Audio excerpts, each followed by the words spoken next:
Though the weather can be unpredictable at times, especially within our tropical climate, it's thanks to forums like these where an exchange of information between stakeholders helps us to determine what climate impacts we can expect within the coming months. It's the 14th National Climate Outlook Forum, and the chief meteorologist explained the importance of this data exchange. The purpose of it is to gather our stakeholders in what we call the climate and weather sensitive sectors. That's like in agriculture, and the energy sector, water resource management, your BWS, energy, of course, because these sectors are impacted by what happens in terms of climate.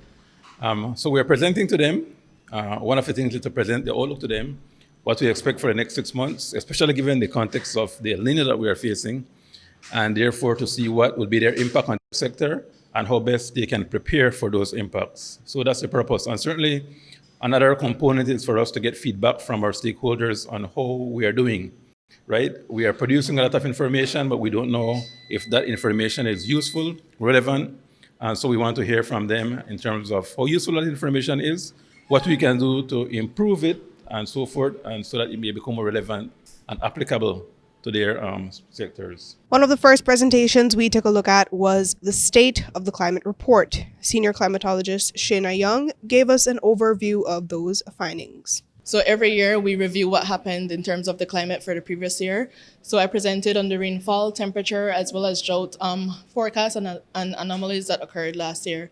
Last year, fortunately for us, even though we did have some extreme events such as heat waves and flooding in some areas, there wasn't any significant climate event that occurred that causes significant losses. But we tend to do that review because we need to know where we are in terms of the climate, and then it helps us to anticipate the future actions, especially given that this year we have the newly developer declared El Nino, which we know in Belize has significant impacts. It varies across sector, and El Nino, while for us in Belize, it typically means dry conditions, more droughts, heat. It can also mean more extremes. So we saw last week, we had a severe extreme rainfall event. Those are some of the things that we can expect with an El Nino phenomenon developing in Belize.